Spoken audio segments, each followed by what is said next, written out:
ബിസ്മില്ലാ അൽഹംദുലില്ലാഹി റബ്ബിൽ ആലമീൻ അസ്സലാത്തു വസ്സലാമു അലാ റസൂലില്ലാഹി വഅലാ ആലിഹി വസ്ഹബിഹി അജ്മഈൻ അമ്മാ ബഅദ്. ഏറെ സ്നേഹം നിറഞ്ഞ സത്യവിശ്വാസികളെ, വിശ്വാസിനികളെ,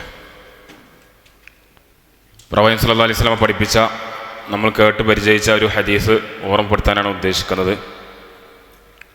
ഇബ്നു അബ്ബാസ് റളിയല്ലാഹു അൻഹു റിപ്പോർട്ട് ചെയ്യുന്ന ഒരു ഹദീസിൽ കാണാൻ സാധിക്കും, പ്രവാചകൻ സല്ലല്ലാഹു അലൈഹി വസല്ലം ഒരിക്കൽ ഹിജ്റ പോകുന്ന സമയത്ത് അൻസാറുകൾപ്പെട്ട ഒരു സ്ത്രീയോട് ചോദിക്കുന്നുണ്ട്, നിങ്ങൾ ഹജ്ജിന് പോകുന്ന സമയത്ത് ചോദിക്കുന്നുണ്ട്, നിങ്ങൾ ഹജ്ജിന് വരുന്നില്ലേ എന്ന്. ആ സമയത്ത് ആ സ്ത്രീ പറയുന്നുണ്ട്, ഞങ്ങൾക്ക് 2 ഒട്ടകമാണുള്ളത്, അതിലെ ഒരു ഒട്ടകം എൻ്റെ ഭർത്താവും മകനും കൂടെ ഹജ്ജിന് പോയിട്ടുണ്ട്, 2ാമത്തെ ഒട്ടകം ഞങ്ങൾക്ക് വെള്ളം എടുക്കുന്നതിന് വേണ്ടി പോയതാണ്, അതുകൊണ്ട് ഈ സമയത്ത് എനിക്ക് ഹജ്ജിന് വരാൻ സാധിക്കില്ല എന്ന് പറഞ്ഞപ്പോൾ പ്രവാചകൻ ആ സ്ത്രീയോട് പറയുന്നുണ്ട്, എങ്കിൽ റമദാൻ മാസം വന്നെത്തിയാൽ ഈ ഉംറ ചെയ്യുക, ഉംറ ചെയ്തു കഴിഞ്ഞാൽ ഹജ്ജിൻ്റെ അതേ പ്രതിഫലം ലഭിക്കുമെന്ന് പ്രവാചകൻ സല്ലല്ലാഹു അലൈഹി വസല്ലം പഠിപ്പിക്കുന്നുണ്ട്.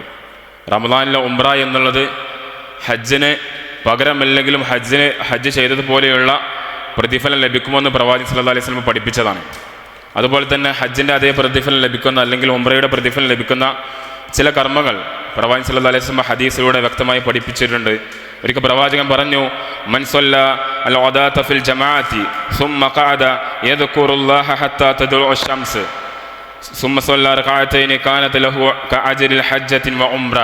പ്രവാചകൻ സല്ലല്ലാഹു അലൈഹി വസല്ലം പറയുകയാണ്, ഒരു മനുഷ്യൻ സുബ്ഹ് നമസ്കാരം ജമാഅത്തായി നിർവഹിക്കുകയും പിന്നെ അവൻ പള്ളിയിൽ തന്നെ ഇരിക്കുകയാണ്, അള്ളാഹിനെ ഓർത്തുകൊണ്ട് ദിക്ർ ചൊല്ലി ഖുർആൻ പാരായണം ചെയ്ത് സൂര്യൻ ഉദിക്കുന്നത് വരെ പള്ളിയിൽ ഇരിക്കുകയും സുമ്മ സല്ല റകഅതൈൻ, പിന്നെ 2 റക്അത്ത് നമസ്കരിക്കുകയും ചെയ്താൽ കാനത്ത് ലഹു കഅജ്രിൽ ഹജ്ജത്തി വ ഉംറ, അത് ഹജ്ജിനും ഉംറക്കും തുല്യമായ പ്രതിഫലമാണ്. എന്നിട്ട് പ്രവാചകൻ ചേർത്ത് വച്ചു, താമത്തൻ താമത്തൻ താമത്തൻ, പരിപൂർണമായി പരിപൂർണമായി പരിപൂർണമായി എന്ന് പ്രവാചകൻ സല്ലല്ലാഹു അലൈഹി വസല്ലം 3 തവണ ആവർത്തിച്ച് പറയുകയാണ്.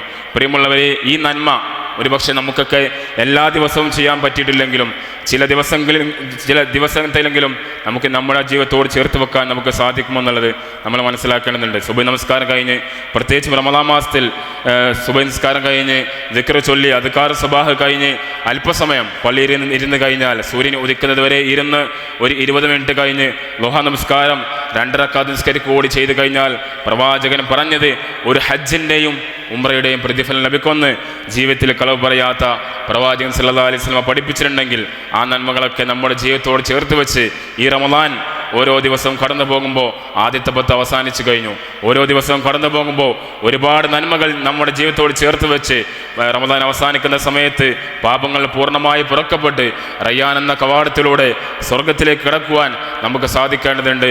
അതിന് അല്ലാഹു സുബ്ഹാനഹു വ തആല നമ്മെ എല്ലാവരെയും അനുഗ്രഹിക്കുമാറാവട്ടെ. ബറകല്ലാഹു ഫീക്കും.